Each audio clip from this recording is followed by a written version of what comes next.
Welcome to Mojo TV bulletin. ముందుగా headlines. Swarnandhra Swachhandhra కార్యక్రమంలో భాగంగా ముఖ్యమంత్రి నారా చంద్రబాబు నాయుడు తణుకులోని ఎన్టీఆర్ పార్క్ లో పారిశుద్ధ కార్మికులతో కలిసి చెత్త ఊడ్చారు. Gudivada municipal employees cooperative credit సొసైటీలో భారీ కుంభకోణం.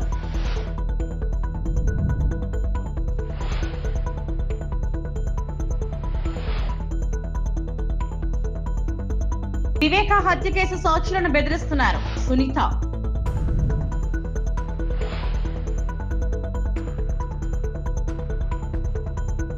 రాష్ట్ర వ్యాప్తంగా ఈ రోజు జరుగుతున్న స్వర్ణాంధ్ర స్వచ్ఛాంధ్ర కార్యక్రమంలో భాగంగా ముఖ్యమంత్రి నారా చంద్రబాబు నాయుడు తణుకులోని ఎన్టీఆర్ పార్క్ లో పారిశుద్ధ కార్మికులతో కలిసి చెత్త ఊడ్చారు.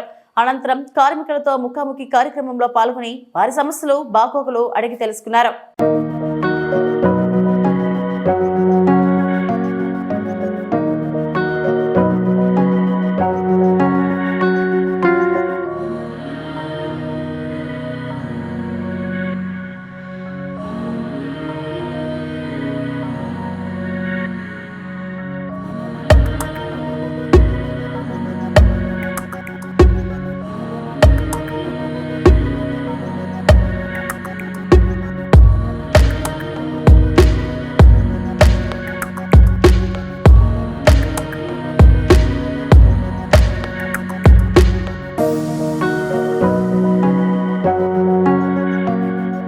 రాష్ట్రాన్ని వైకాపా పూర్తిగా విధ్వంసం చేసి వెళ్లిందని సీఎం చంద్రబాబు మండిపడ్డారు. తాము అభివృద్ధి, సంక్షేమం, సుపరిపాలనతో ముందుకెళ్తున్నామని చెప్పారు.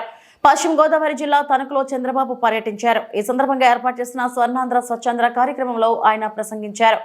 గత ప్రభుత్వంలో ముఖ్యమంత్రి ఎప్పుడైనా ప్రజల్లో తిరిగారా? ప్రజల్లోకి వస్తే పరదాలు కట్టుకుని వచ్చేవారు. విమానంలో వస్తే చెట్లను నరుక్కుంటూ వచ్చేవాళ్ళు. ప్రజల సమస్యలు వినేందుకు కనీసం మాట్లాడనిచ్చేవారు కాదు. మాది ప్రజా ప్రభుత్వం. ప్రజల సమస్యలు వినేందుకు వచ్చాం. పరిపాలనలో సంస్కరణలు తేవాలన్నదే మా ఏకైక లక్ష్యం. గత ప్రభుత్వం 10 లక్షల కోట్ల అప్పు మనకు మిగిల్చి వెళ్ళింది. అప్పు తీర్చడంతో పాటు వడ్డీ కూడా కట్టాల్సి వస్తుంది. గత సీఎం కనీసం మురికి కాలువల్లో పూడిక కూడా తీయించలేదు. జగన్ 45 లక్షల మెట్రిక్ టన్నుల చెత్తను వారసత్వంగా ఇచ్చారు. స్వచ్ఛాంధ్ర కోసం ప్రతి ఒక్కరూ కంకణం కట్టుకోవాలి. పరిసర ప్రాంతాలని పరిశుభ్రంగా ఉంచుకోవాలని సీఎం చంద్రబాబు పిలుపునిచ్చారు. ఒక విషయం అందరం కూడా గుర్తుపెట్టుకోవాల్సిన అవసరం ఉంది. ఇంత మునుపు ఎవరైనా సరే ముఖ్యమంత్రి వచ్చాడా, ఈ మరి మీటింగ్ పెట్టాడా? జరిగాయి ఆ మీటింగ్లో? ఎప్పుడన్నా మైక్ ఇచ్చారా? ఎప్పుడన్నా తణుకే కాదు ఎక్కడికైనా వచ్చాడా? వస్తే నేరుగా పరదాలు కట్టుకొని వచ్చేవాళ్ళు. విమానంలో వస్తే చెట్లను నరుక్కుంటా వచ్చేవాళ్ళు. ఎవరికి మైక్ ఇచ్చేవాళ్ళు కాదు. మీరెక్కడో కూర్చుంటే వాళ్ళు ఎక్కడో కూర్చునేవాళ్ళు, ఆకాశంలో ఉండేవాళ్ళు. ఇది ప్రజా ప్రభుత్వం. ప్రజలు ఏమి చెప్పినా విని పరిపాలనలో సంస్కరణలు తేవాలని ఏకైక ధ్యేయంతోనే ఈ రోజు నేను మీ ముందుకు వచ్చానని చెప్పి కూడా నేను మీకు తెలియజేస్తున్నా. నేను ప్రతి నెల 3వ శనివారం స్వచ్ఛ ఆంధ్రప్రదేశ్ పెట్టాను. ఈ రోజు మీరు చూస్తున్నారు నా పక్కన కూర్చునింది ఎవరైతే మున్సిపల్ కార్మికులు పక్కన కూర్చుని పెట్టానంటే వాళ్లకు నేను గౌరవిస్తున్నా. మన ఆరోగ్యాన్ని కాపాడే వ్యక్తులు ఎవరంటే ఇక్కడ కూర్చున్న వ్యక్తులు. ఒకప్పుడు వాళ్ళ పట్ల చాలా చులకనగా చూసేవాళ్ళం. ఈ రోజు మన అందరిలో కూడా గౌరవం పెరిగింది. మన ఆరోగ్యాన్ని కాపాడుతున్నారు, మన కోసం పనిచేస్తున్నారు. ఎవరు చెయ్యని పని వాళ్ళు చేస్తున్నారు. అలాంటి వాళ్ళని మానవతా దృక్పథంతో చూడడమే కాకుండా సమాజం గౌరవించాల్సిన అవసరం ఉంది. ఈ విషయం మీరు గుర్తుపెట్టుకోవాల్సిన అవసరం ఉంది. అలాంటి వారి జీవితాల్లో కూడా ఎన్నో సమస్యలు ఉన్నాయి. వాళ్ళకు కూడా హామీ ఇస్తున్నాం. భవిష్యత్తులో మున్సిపల్ కార్మికులు ఎవరైతే ఉన్నారో వాళ్ళందరినీ ఆదుకునే బాధ్యత ఈ ప్రభుత్వం తీసుకుంటామని చెప్పి మీ అందరికీ హామీ ఇస్తున్నాం. ప్రతి 3వ శనివారం రాష్ట్రంలో పనిచేసే అందరికీ ఒకటే విజ్ఞప్తి చేస్తున్నాను. 30 రోజుల్లో 29 రోజులు మన కోసం పనిచేద్దాం. ఒక్క రోజు మాత్రం మీ ఆరోగ్యం కోసం, సమాజం కోసం ఆలోచించండి. ఒక్క రోజు పని చేయకపోతే కొంపలు కూలిపోవు. ఒక్క రోజు చదువుకోకపోయినా పర్వాలేదు, ఉద్యోగస్తులు పని చేయకపోయినా పర్వాలేదు. అందరినీ ఒకటే చెప్తున్నాను, మీ పరిసరాలు శుభ్రంగా పెట్టుకోండి. ప్రతి ఒక్కరు ఇల్లు శుభ్రంగా ఉండాలి. ఇల్లు శుభ్రంగా చేసి ఇంట్లో చెత్త తీసుకొచ్చి వేరే వాళ్ళ ఇల్లు వస్తే మంచిది కాదు. రోడ్డు మీద వేసినా మంచిది కాదు. ఈ విషయం గుర్తుపెట్టుకోవాల్సిన అవసరం ఉంది. మేము ఈ రోజు చెప్తున్నాం, పొడి చెత్త అదే మరిగా ఏదైతే తడి చెత్త, ఈ రెండు సెగ్రిగేట్ చేయమంటున్నాం. మీ ఇంటికి వచ్చే మున్సిపల్ సిబ్బందికి సెపరేట్ చేసిస్తే చాలా వరకు ఉపయోగపడే. తెలంగాణ అసెంబ్లీలో కీలక వ్యాఖ్యలు చేశారు ముఖ్యమంత్రి రేవంత్ రెడ్డి. ఈ క్రమంలో మాజీ సీఎం కేసీఆర్ కు సవాల్ విసిరారు. కేసీఆర్ హయాంలోనే కృష్ణా బేసిన్ జలాల్లోకి తెలంగాణ అన్యాయం జరిగిందన్నారు. ఈ విషయంలో తమతో చర్చకు సిద్ధమా అని ప్రశ్నించారు. ఈ విషయంలో కాంగ్రెస్ తప్పు ఉంటే క్షమాపణ చెప్పేందుకు సిద్ధం ఉన్నట్లు చెప్పారు. గవర్నర్ ప్రసంగానికి ధన్యవాద తీర్మానంపై ముఖ్యమంత్రి రేవంత్ రెడ్డి ప్రసంగించారు. ఈ సందర్భంగా సభలో సీఎం రేవంత్ రెడ్డి మాట్లాడుతూ గవర్నర్కు మనస్ఫూర్తిగా ధన్యవాదాలు. గతంలో గవర్నర్ ప్రసంగం లేకుండానే బడ్జెట్ సమావేశాలు జరిగాయి. బలహీన వర్గాలకు చెందిన మహిళ గవర్నర్ గా ఉంటే ఆమెను సూటిపోటి మాటలతో అవహేళన చేశారు. భారత రాజ్యాంగం స్ఫూర్తితో వ్యవస్థలు ఏర్పడ్డాయి. రాజ్యాంగాన్ని గౌరవించాల్సిన బాధ్యత అందరిపై ఉంది. గత ప్రభుత్వం ప్రజాస్వామ్య విలువలను పాటించలేదు. అజ్ఞానమే గొప్ప విజ్ఞానం అనుకుంటున్నారు. గవర్నర్ ప్రసంగం గాంధీ భవన్లో కార్యకర్త ప్రసంగంలా ఉందని కొందరు అజ్ఞానాన్ని బయటపెడుతున్నారు. గవర్నర్ను గౌరవించే బాధ్యత మనదే. ప్రజలకు ఇచ్చిన హామీలను అమలు చేశాం. వాటిని గవర్నర్ ప్రస్తావించారు. మాట్లాడాలనుకున్నది మాట్లాడతాం, ఎవరు అడ్డుకున్నా వెళ్లిపోతాం అన్నట్లుగా ఉంది బీఆర్ఎస్ సభ్యుల తీరు ఉందన్నారు.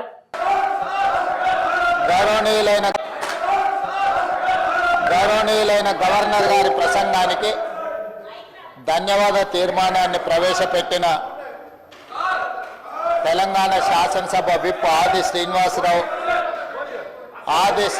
గారు ప్రతిపాదించగా వేముల వీరేశం గారు మద్దతుగా ప్రసంగించారు. బీఆర్ఎస్ పార్టీ నుంచి శాసనసభ్యులు జగదీశ్వర్ రెడ్డి గారు, భారతీయ జనతా పార్టీ సభాపక్ష నాయకుడు ఏలేటి మహేశ్వర్ రెడ్డి గారు, ఎంఐఎం పార్టీ సభాపక్ష నాయకులు అక్బరుద్దీన్ ఓవైసీ గారు, సిపిఐ పార్టీ నుంచి పెద్దలు కూనంనేని సాంశివరావు గారు, కాంగ్రెస్ పార్టీ పక్షాన మదన్ మోహన్ రావు గారు, రామచంద్ర నాయక్ గారు, టిఆర్ఎస్ నుంచి పల్లా రాజేశ్వర రెడ్డి గారు గవర్నర్ గారి ధన్యవాదాలు తెలిపే చర్చలో పాల్గొని వారి అభిప్రాయాలు తెలియజేయడం జరిగింది. అధ్యక్ష, ఈ చర్చలో పాల్గొన్న వారందరికీ హృదయపూర్వకంగా నా అభినందన తెలియజేస్తున్నా. అధ్యక్ష, భారత రాజ్యాంగం మనకు అందించిన స్ఫూర్తి, ఆదర్శాలు, ప్రజాస్వామ్య సాంప్రదాయాలకు కట్టుబడి కాంగ్రెస్ పార్టీ ఈ శాసనసభ సమావేశాలను నిర్వహిస్తున్నది. అధ్యక్ష, ఒకసారి తెలంగాణ రాష్ట్రం ఏర్పడ్డ తర్వాత గత ప్రభుత్వాల యొక్క వ్యవహార శైలిని ప్రజాస్వామ్యం పట్ల డాక్టర్ బాబాసాహెబ్ అంబేద్కర్ గారు అందించిన మన భారత రాజ్యాంగాన్ని మనందరం ఇదే బైబిల్గా, ఖురాన్గా, భగవద్గీతగా ఒక గొప్ప ప్రపంచ దేశాలతో పోటీపడి ముందుకు నడిపించే ప్రజాస్వామ్య దేశంగా పరిణమిల్లడానికి భారత రాజ్యాంగం ఉపయోగపడ్డది. ఈ భారత రాజ్యాంగ స్ఫూర్తితోనే మన వ్యవస్థలన్నీ కూడా ఏర్పడ్డాయి. అలాంటి వ్యవస్థల్ని గౌరవించాల్సిన బాధ్యత ప్రజల చేత ఎన్నుకోబడ్డ ప్రజాప్రతినిధులది, ప్రభుత్వాలది. కానీ గత ప్రభుత్వం, ఈ సందర్భంగా నేను గుర్తు చేయదలుచుకున్న అధ్యక్ష తమరి ద్వారా తెలంగాణ ప్రజలకు 2022 బడ్జెట్ సమావేశాల సందర్భంగా గవర్నర్ గారి ప్రసంగం లేకుండానే బడ్జెట్ సమావేశాలను ప్రారంభించడం జరిగింది. అదేవిధంగా 2023 బడ్జెట్ సమావేశాల సందర్భంగా గవర్నర్ గారి ప్రసంగం లేకుండానే సమావేశాలను నిర్వహించాలని ఆలోచన చేస్తే ఆ రోజు కోర్టు కొంత కఠినంగా సూచన చేయడంతో విధిలేని పరిస్థితిలో గవర్నర్ గారి ప్రసంగాన్ని ఈ ఉభయ సభలను ఉద్దేశించి ప్రసంగించడానికి గత ప్రభుత్వం అనుమతి ఇచ్చింది. ఇది దురదృష్టకరం అధ్యక్ష. ప్రజాస్వామ్యము, ఈ ప్రభుత్వాలు ఏ ఒక్క వ్యక్తుల యొక్క సొంత ఆస్తి కాదు అధ్యక్ష. ఇది మన పెద్దలు, మన పూర్వీకులు మనకు వారసత్వ సంపదగా ఇచ్చి ఈ సాంప్రదాయాలను ఇంకా బలపరిచి బలోపేతం చేసి ప్రజాస్వామ్యం వేళ్ళునుకునే విధంగా ముందుకు తీసుకెళ్లాలని ఎంతో విశ్వాసంతో ప్రజలు మనకి అవకాశం ఇచ్చారు. కానీ ఒక మహిళ, ముఖ్యంగా బలహీన వర్గాలకు సంబంధించిన మహిళ ఈ రాష్ట్ర గవర్నర్గా ఉంటే ఆ మహిళను ఎన్నోసార్లు గవర్నర్ హోదాను వ్యక్తిగా మహిళను అగౌరవపరిచి కించపరిచే విధంగా మాటలు, సూటిపోటి మాటలతో ఆనాటి గవర్నర్ గారిని గత ప్రభుత్వం అవహేళన చేసింది. కానీ మా ప్రభుత్వం వ్యక్తిగతంగా ఈ వ్యవస్థల యొక్క విలువలని తగ్గించడానికి మేము ప్రయత్నం చేయదలుచుకోలేదు అధ్యక్ష. అందుకే మా ప్రభుత్వం ఏర్పడ్డ తర్వాత రాజ్యాంగబద్ధ సంస్థలైన కేంద్ర ప్రభుత్వం కావచ్చు, లేకపోతే గవర్నర్, అదేవిధంగా న్యాయ వ్యవస్థలు కావచ్చు, ఎన్నికల వ్యవస్థలు కావచ్చు, వీటన్నిటితో సత్సంబంధాలను ఏర్పాటు చేసుకొని ఆ వ్యవస్థల్ని సంస్థల్ని గౌరవించుకుంటూనే తెలంగాణ రాష్ట్ర ప్రభుత్వాన్ని ముందుకు నడిపించే ప్రయత్నం చేస్తున్నాం. అందులో భాగంగానే నిన్న పసుపుకు 15,000 రూపాయల మద్దతు ధర చెల్లించి రైతులను ఆదుకోవాలని ప్రభుత్వాన్ని డిమాండ్ చేస్తూ శాసనమండలి ఆవరణలో నిరసన తెలిపిన బీఆర్ఎస్ ఎమ్మెల్సీలో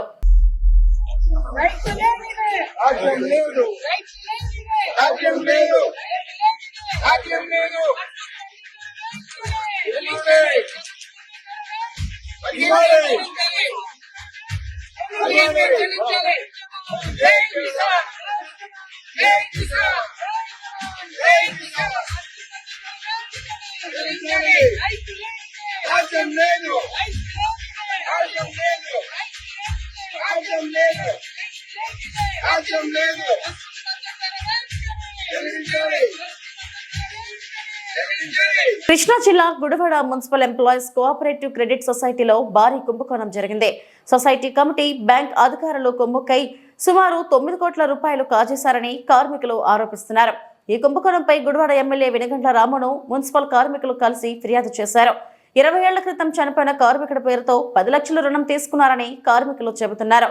93 మంది సభ్యులతో నడుస్తున్న కోఆపరేటివ్ సొసైటీ కార్మికుల సంతకాలు ఫోర్జరీ చేసి ఒక్కొక్కరిపై సుమారు 10 లక్షల రుణం తీసుకుని కాచేశారని ఆవేదన వ్యక్తం చెందుతున్నారు. వైసీపీ నేతల అండతోనే సొసైటీ అధ్యక్షురాలు లక్ష్మి అవినీతికి పాల్పడినట్లు ఆరోపించారు. ఈ అవకతవకలను మంత్రి లోకేష్ దృష్టికి తీసుకెళ్లి సిఐడి విచారణ కోరుతామని ఎమ్మెల్యే రాము తెలిపారు. కోఆపరేటివ్ సొసైటీలో అతి పెద్ద స్కామ్ జరిగినట్టుగా కనపడతా ఉంది. ఆల్మోస్ట్ 8,75,00,000 దాకా స్కామ్ అమౌంట్ కనపడతా ఉంది. చాలా దుర్మార్గంగా ఎంప్లాయీస్ కూడా తెలియకుండా వాళ్ళ పేరు మీద ఎంత లోన్ వస్తుందో అంత లోన్ తీసేసుకుని లాస్ట్ మంత్ నుంచి వీళ్ళకి డిమాండ్ నోటీసులు వస్తుంటే వాళ్ళకి అర్థం కాక ఇన్ని రోజులు కూర్చుని ఉన్నాయి. వాళ్ళ సంతకాలు కూడా తీసుకోలేదు. చనిపోయిన వ్యక్తుల పేరు మీద కూడా లోన్ ఇక్కడ తీసుకుంటాం అనేది చాలా దుర్మార్గమైన విషయం. డైరెక్ట్ గా చెప్తా ఉన్నారు. దీనిలో వైసీపీ వాళ్ళు కూడా చాలా మంది ఇన్వాల్వ్ అయి ఉన్నారు. 2022లో అతి పెద్ద స్కామ్ జరిగింది. దీన్ని మొత్తం బయటకు తీయాల్సిందే. దీని మీద రేపు ఎల్లుండి లోకేష్ గారిని కలిసి కూడా సిఐడి ఎంక్వైరీ కూడా చేయించాలని చెప్పేసి కోరుతా ఉన్నాం. ఇన్ని కోట్లు స్కామ్ జరిగింది అనేది కూడా మాకు ఎంతవరకు తెలియదు. మాకు మొన్న 2వ నెలలో శాలరీలో పడినప్పుడు 26 మంది శాలరీ ముందుకు వెళ్ళినందుకు ఈ స్కామ్ అనేది బయటపడింది. లేకపోతే ఇప్పటికీ బయటపడేది కాదు. అసలు చనిపోయిన వాళ్ళ పేర్ల మీద స్కాము 10 లక్షల స్కామ్, నా పేరు మీద 10 లక్షలు, నాయకులు బ్యాంక్ బోర్డు ప్రెసిడెంట్ కానీ నెంబర్లు కానీ ఎవరైనా సరే వాళ్ళు కాంప్రమైజ్ చేసేసుకుని మా మీద ఆ సొమ్మునట్టు బ్యాంక్ మేనేజర్ గారు కట్టేశారు. బ్యాంక్ మేనేజర్ గారు కూడా మాకు డిమాండ్ నోటీసులు ఎలా పంపించారంటే, మీరు సస్య చావండి, ఈ డిమాండ్ నోటీసులు మీరు ఎంతెంత అమౌంట్లు ఉన్నాయో అంత అమౌంట్లు కట్టాల్సిందే. 10 లక్షలు, వడ్డీ వచ్చి 6 లక్షలు, 16 లక్షలు ప్లస్ నెలకు వచ్చి ఈఎంఐ కట్టాల్సింది 56,000 కట్టాలి. నేను బతకాలా చావాలని. నేను మున్సిపల్ ఎంప్లాయీస్ దీంట్లో ఉద్యోగస్తుని. అయితే మాకు సొసైటీ బ్యాంకీలో మేము లోన్లు తీసుకుని కూడా క్లియరెన్స్ చేసాం. 2017 నుండి కూడా మేము లోన్లు తీసుకుని వాళ్ళు ఇచ్చిన సొమ్ము మేము అలాగే రికవర్ చేసుకుని జీతాల నుండి. మాజీ మంత్రి వైఎస్ వివేకానంద రెడ్డి దారుణ హత్యకు గురై 6 ఏళ్లైనా ఇంకా న్యాయం దక్కలేదని ఆయన కుమార్తె సునీత ఆవేదన వ్యక్తం చేశారు. వివేక 6వ వర్ధంతి వేళ వైఎస్ఆర్ జిల్లా పులివెందులలో ఆమె నివాళులు అర్పించారు. అనంతరం మీడియాతో మాట్లాడారు. సిబిఐ కోర్టులో ట్రయల్ కూడా ప్రారంభం కాలేదు. నిందితుల్లో ఒకరు తప్ప మిగిలిన వాళ్లంతా బయట తిరుగుతున్నారు. నిందితులు దర్యాప్తు ముందుకు సాగకుండా మేనేజ్ చేస్తున్నారనే అనుమానం కలుగుతుంది. ఈ కేసులో సాక్షులు అనుమానాస్పద రీతిలో చనిపోతున్నారు. సాక్షుల వాంగ్మూలాలు వెనక్కి తీసుకోవాలని నిందితుల్లో కొందరు బెదిరిస్తున్నారని సునీత ఆరోపించారు. 6 సంవత్సరాలు అయింది నాన్నగారు వైఎస్ వివేకానంద రెడ్డి గారు హత్య జరిగి. 6 సంవత్సరాలుగా పోరాడుతున్నాం న్యాయం కోసం. ఈ 6 సంవత్సరాల్లో ఎంత పోరాడినామో అందరూ చూస్తున్నారు. ఈ రోజు చూస్తే పరిస్థితి ఒక్కరు తప్ప వీళ్ళందరూ బయట లక్షణంగా బ్రతుకుతున్నారు. అక్యూస్ అందరూ బయట ఉన్నారు. ఇన్వెస్టిగేషన్ ఆగిపోయింది. ట్రయల్ మొదలు పెట్టట్లేదు. న్యాయం వస్తుందా? ఈ దారుణమైన హత్య గురించి ఇంతగా పోరాడుతున్నాము. వైఎస్ వివేకానంద రెడ్డి గారికి ఇంత అన్యాయం జరిగితే న్యాయం జరగలేదు, మరి ఇంకొకరికి ఎలా న్యాయం జరుగుతుందని అనుకుంటాము. ఎవరైతే నిందితులు అని చెప్పబడ్డారో వాళ్ళకంటే ఎక్కువ శిక్ష మాకు, మా కుటుంబానికి ఎక్కువ పడుతున్నట్లుగా ఉంది. ఇది న్యాయం అసలు? కానీ ఖచ్చితంగా న్యాయం జరుగుతుందన్న నమ్మకం అయితే ఉంది. సిబిఐ వాళ్ళు మళ్ళీ ఇన్వెస్టిగేషన్ మొదలు పెడతారు అని అనుకుంటున్నాను. ఐఎమ్ హోపింగ్ కోర్టు వాళ్ళకి ఖచ్చితంగా ఇది చేస్తారని ఆశిస్తున్నాను, వాళ్ళని ప్రాధాన్యపడుతున్నాను. నాకు తెలిసి అయితే చాలా లోపాలు జరిగాయి, ఇన్వెస్టిగేషన్ లో జరిగాయి, ప్లస్ ట్రయల్ లో జరుగుతున్నాయి. ట్రయల్ మొదలే పెట్టట్లేదు. Accused know how to manage the system. వాళ్ళకి ఎట్లా సిస్టమ్ ని బైపాస్ చేయాలో, ఎట్లా మేనేజ్ చేయాలో తెలుస్తున్నట్లుంది. కాబట్టి ఇంకా ఎందుకు మనకి ఇట్లా న్యాయం జరగకుండా ఉంది. కానీ పోరాటం అయితే జరుగుతుంది, చూద్దాం. Let us see where it goes. Support అయితే ఇస్తాము అని చెప్పారు, కానీ ఎంత మటుకు చేయగలుగుతారు ఇది స్టేట్ గవర్నమెంట్ పరిధిలో లేదు ప్రస్తుతానికి. కానీ విట్నెసెస్ అందరూ ఇక్కడే ఉన్నారు, చనిపోతున్నది పరిస్థితి కూడా చూస్తున్నాము. విట్నెసెస్ అని జాగ్రత్త పరచుకోవాలి, అక్యూస్డ్ జాగ్రత్త పరచుకోవాలి, లేకపోతే జస్టిస్ అనేది ఎట్లా వస్తుంది? ఎవరైతే దీంట్లో విట్నెస్ గా ఉన్నారు, ఎవరైతే దీంట్లో నిందితులుగా ఉన్నారు, అందరి బాధ్యత ఇప్పుడు స్టేట్ గవర్నమెంట్ మీద ఉంది. వీళ్ళందరినీ జాగ్రత్తగా వాళ్ళ హెల్త్ సంగతి చూసుకోవాలి, వాళ్ళ సేఫ్టీ గురించి చూసుకోవాలి, లేకపోతే జస్టిస్ అనేదానికి న్యాయమే లేదు. అదే కాకుండా చాలా మంది విట్నెసెస్ హోస్టైల్ అవుతున్నారు, విట్నెసెస్ మీద ప్రెషర్ పెడుతున్నారు, మీ స్టేట్మెంట్స్ వెనక్కి తీసుకోండి అని. అట్లాంటివి కూడా జరగకూడదు. ఇప్పటికి చాలా ఇన్సిడెంట్స్ జరిగినాయి, సస్పిషియస్ డెత్స్ ఉన్నాయి, అవన్నీ కూడా ఆగాలి. అవి ఎందుకైతున్నాయి? అబ్స్ట్రక్షన్, జస్టిస్ ప్రాసెస్ లో ఈ అబ్స్ట్రక్షన్ అనేది జరగకూడదు. ఆ ప్రికాషన్స్ తీసుకునేదానికి we have to get support from the state. అంగరంగ వైభవంగా కనకదుర్గమ్మ జాతర అన్నమయ్య జిల్లా పొల్లంపేట మండలం పరిధిలోని కనకదుర్గమ్మ తిరునాళ చాలా అద్భుతంగా జరిగింది. దాదాపు 60,000 పై చీలిక భక్తులు అమ్మవారిని దర్శించుకుని మొక్కుబడులు తీర్చుకున్నారు. చెక్క భజనలతో, చాందిని ఎడ్ల బండ్లతో, మంగళ వాయిద్యాలతో, కోలాటాలతో ఈ జాతరలో ముఖ్య ఆకర్షణీయంగా నిలిచాయి. భక్తులు ముద్దు పెట్టుకుని యాట్లను నరుకుని దేవాలయం దగ్గర అన్నప్రసాదాలు కూడా నిర్వహించారు. కొంతమంది భక్తులు అమ్మవారికి ప్రత్యేకంగా కానుకలు సమర్పించారు. ఈ జాతరకు విదేశాల నుంచి, ఇతర రాష్ట్రాల నుంచి పెద్ద ఎత్తున భక్తులు వచ్చి అమ్మవారిని దర్శించుకున్నారు. కోరిన వారికి కొంగు బంగారమై వారి కోరికలు నెరవేరుస్తూ భక్తుల పాలిట కల్పవల్లిగా కనకదుర్గమ్మగా నిత్యం పూజలు అందుకుంటూ మహిమలను చూపుతూ ప్రజల్లో విశేష స్పందనతో ఆకట్టుకుంటున్న అమ్మవారు భక్తులకు కనకర బ్రహ్మ రూపంలో అమ్మవారు దర్శనమిచ్చారు.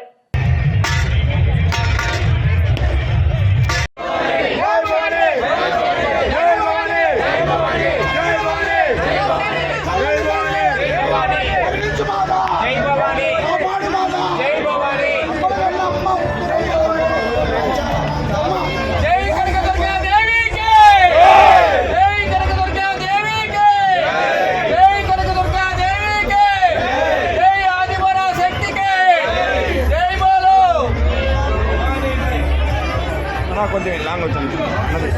జై కనకదుర్గమ్మ, జై కనకదుర్గమ్మకి, జై కనకదుర్గమ్మకి. జై భవాని, జై భవాని, జై భవాని, జై భవాని, జై భవాని.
నిర్వహించవలసిన ఆంధ్ర దివాన్ స్వచ్ఛతా కార్యక్రమాన్ని ప్రతి నెల 3వ శనివారం ఒక్క గ్రామంలో నిర్వహించాల్సి ఉంది. కానీ దీన్ని విరుద్ధంగా తాడి ప్రజలందరూ రామ్కీ హబ్ నిర్వహిస్తున్న కార్యక్రమానికి అధికారులు తాడి ప్రజలను రమ్మని చెప్పడం దుర్మార్గమైన చర్య అని సిఐటియు ఆధ్వర్యంలో శనివారం నిరసన కార్యక్రమం నిర్వహించారు. ఈ సందర్భంగా సిఐటియు జిల్లా ఉపాధ్యక్షులు గనిశెట్టి సత్యనారాయణ మాట్లాడుతూ కాలుష్య కారకమైన గ్రామంలో నిర్వహించవలసిన ఆంధ్ర దివాన్ స్వచ్ఛత కార్యక్రమం ఒక కార్పొరేట్ కంపెనీలో ఫార్మా డెవలపర్ దగ్గర నిర్వహించడం మంచిది కాదని, కాలుష్యమైన గ్రామంలో నిర్వహించాలని, గ్రామంలో ప్రజలు తీవ్రమైన జబ్బులతో అల్లాడుతున్నారని, గ్రామాన్ని తరలిస్తామని ప్రభుత్వం ఇచ్చిన హామీతో గ్రామాల అభివృద్ధి లేకపోవడంతో ఫార్మా కాలుష్యం ఒకవైపు, దోమలతో మరోవైపు ప్రజలు అల్లాడుతున్నారని అన్నారు. ముఖ్యమంత్రి చంద్రబాబు నాయుడు, డిప్యూటీ ముఖ్యమంత్రి పవన్ కళ్యాణ్ గ్రామాన్ని వెంటనే తరలించడానికి చర్యలు చేపట్టాలని గనిశెట్టి డిమాండ్ చేశారు. ఈ కార్యక్రమంలో కాండేపల్లి లక్ష్మి, పార్వతి, రమణమ్మ, తాడి ప్రజలు పాల్గొన్నారు. పేరుతో ఏదైతే తాడి గ్రామంలో చేయవలసినటువంటి క్లీన్ అండ్ క్లీన్ శుద్ధి చేయవలసినటువంటి దాన్ని తీసుకెళ్ళి పెద్ద కార్పొరేట్ సంస్థ ఈ మొత్తం డెవలపర్గా ఉన్నటువంటి ఫార్మాసిటీలో డెవలపర్గా ఉన్న రామ్కీలో చేస్తూ ఉన్నారు. మేము ఈ రాష్ట్ర ప్రభుత్వాన్ని చెప్తా ఉన్నాం, అలాగే అధికారి యంత్రాంగాన్ని చెప్తా ఉన్నాం. ఏదైనా క్లీనింగ్ పనులు ఇలాంటివి చేస్తే గ్రామంలో చేయాలి. తీవ్రమైన కాలుష్యంలో ఉన్నటువంటి తాడి గ్రామంలో చేయవలసినటువంటి శుద్ధి చేయవలసినటువంటిది ఇక్కడ స్వచ్ఛ భారత్ చేయవలసినటువంటి స్వచ్ఛతా దీవెన్ ఏమైనా చేయవలసి వస్తే తాడిలో చేయాలి. కానీ ఆంధ్ర స్వచ్ఛ దీవెన్ అనే రకరకాల పేర్లతో చేస్తున్నటువంటివి పట్టుకెళ్ళి కార్పొరేట్ సంస్థలో రామ్కీలో చేస్తూ ఉన్నారు. డిప్యూటీ ఇన్స్పెక్టర్ ఆఫ్ ఫ్యాక్టరీ కంట్రోల్లో అన్ని పరిశ్రమల్లో చేయొచ్చు, తప్పులేదు. కానీ తహసీల్దార్ అలాగే ఎంపీడీఓ అధికారి యంత్రాంగం ఏదైతే ఉందో వీళ్ళతో తాడి గ్రామంలో క్లీన్ అండ్ క్లీన్ చేయవలసినటువంటి అవసరం ఉంది. ఆ రకంగా కాకుండా తాడి గ్రామంలో చేస్తున్నట్లుగా ఈఆర్ఓ ఈరోజు సర్క్యులర్ పెట్టి ఇది రామ్కీ హబ్లో ఈరోజు క్లీన్ అండ్ క్లీన్ చేస్తూ ఉన్నారు. ఇదేమి రకమైనటువంటి విచిత్రమైనటువంటిది. అందుకని అధికారి యంత్రాంగం చేస్తున్నటువంటి తప్పుడు పద్ధతుల్ని వ్యతిరేకిస్తూ ఉన్నాం. వెంటనే తాడి గ్రామాన్ని కాలుష్య కోరంలో నుండి గ్రామాన్ని తరలించండి. తాడి గ్రామంలో మంచి నీరుకి, మంచి నేలకి, మంచి గాలికి మొక్కవస్తున్నటువంటి పరిస్థితి, అనేక జబ్బులతో అల్లాడుతున్నారు. ప్రభుత్వాలు ఇచ్చిన హామీల ప్రకారంగా వెంటనే గ్రామాన్ని తరలించాలని, ఇక్కడే స్వచ్ఛంద ఏదైతే స్వచ్ఛ భారత్, స్వచ్ఛ దీవెన ఉన్నాయో ఇక్కడే క్లీన్ అండ్ క్లీన్ పనులను చేపట్టాలనేసి మేము డిమాండ్ చేస్తూ ఉన్నాం. లేని పక్షంలో అధికార యంత్రాంగాన్ని ఈ ఊర్లో ఇలాంటి పనులు చేస్తే మాత్రం అడుగు పెట్టనిచ్చేది లేదు. గ్రామాన్ని వెంటనే తరలించడానికి చర్యలు చేపట్టాలనేసి మేము డిమాండ్ చేస్తాం. చూసాం గ్రామంలో స్వచ్ఛ దీవెన్ అనేటువంటి పేరుతో ఏదైతే ఆంధ్ర స్వచ్ఛ దీవెన్ అని రకరకాల పేర్లతో క్లీనింగ్ చేస్తున్నారని చూసాం. అయితే తాడిలో చేస్తారనుకున్నాం మేము. కానీ రామ్కీ కమర్షియల్ హబ్ ఏదైతే ఉందో డెవలపర్గా ఉన్నటువంటి వాడి దగ్గర అక్కడ క్లీనింగ్ చేస్తారట. ఊరు ప్రజలందరినీ అక్కడ రమ్మన్నారు. పాపం కంపెనీ కాలుష్యంలో ఉందని ఆ కంపెనీని చేస్తారో, మరి కాలుష్యానికి గురైన గ్రామాన్ని చేస్తారో అధికారులు తేల్చాలి. తీవ్రమైన కాలుష్యంతో అల్లాడుతున్న తాడి గ్రామంలో క్లీన్ అండ్ క్లీన్ పనులు నిర్వహించాలా. తాడి గ్రామాన్ని సురక్షితమైన ప్రాంతాన్ని తరలించాలని గత 18 సంవత్సరాలుగా డిమాండ్ చేస్తూ ఉన్నాం. గ్రామాన్ని తరలించడానికి చర్యలే. మంచి నీరు, మంచి నేల, మంచి గాలికి మొక్కవస్తున్నటువంటి పరిస్థితి. ప్రజలు తీవ్రమైనటువంటి జబ్బులతో ఉక్కిరిబిక్కిరి అవుతున్నారు. వెంటనే ఇప్పుడు ఇచ్చినటువంటి కూటమి ప్రభుత్వం ఇచ్చినటువంటి హామీ ప్రకారమైన గ్రామాన్ని తరలించండి. పర్యావరణ శాఖ మంత్రి పవన్ కళ్యాణ్ గారు మీకు విజ్ఞప్తి చేస్తూ ఉన్నాం. గ్రామాన్ని తరలించడానికి మీరు చర్యలు చేపట్టండి. స్వయంగా మీరు వచ్చారు ఇక్కడికి, తాడి గ్రామంలో అడుగు పెట్టారు మీరు ప్రతిపక్షంలో ఉన్నప్పుడు. అప్పుడు మీకు అధికారం లేదు. ఇప్పుడు మీరు డిప్యూటీ ముఖ్యమంత్రి. గ్రామాన్ని తరలించడానికి మీరు చర్యలు చేపట్టండి. రాష్ట్ర ముఖ్యమంత్రి చంద్రబాబు నాయుడు గారు ఇంతకుముందు 2018లో జీవో ఇచ్చారు గ్రామాన్ని తరలిస్తానని. ఆ జీవో అమలుకి నోచుకోలేదు. ఇప్పుడు మీ ప్రభుత్వం వచ్చింది. ఈ గ్రామాన్ని తరలించడానికి మీరు ఇచ్చిన జీవో ప్రకారంగా గ్రామాన్ని ఇప్పుడున్న లెక్కల ప్రకారంగా అన్నీ తయారు చేసి ఏదైతే గ్రామాన్ని రీసర్వే చేసి అన్నీ గ్రామాన్ని. ఇవి ఇప్పటివరకున్న బులెటిన్ అప్డేట్స్. నమస్తే.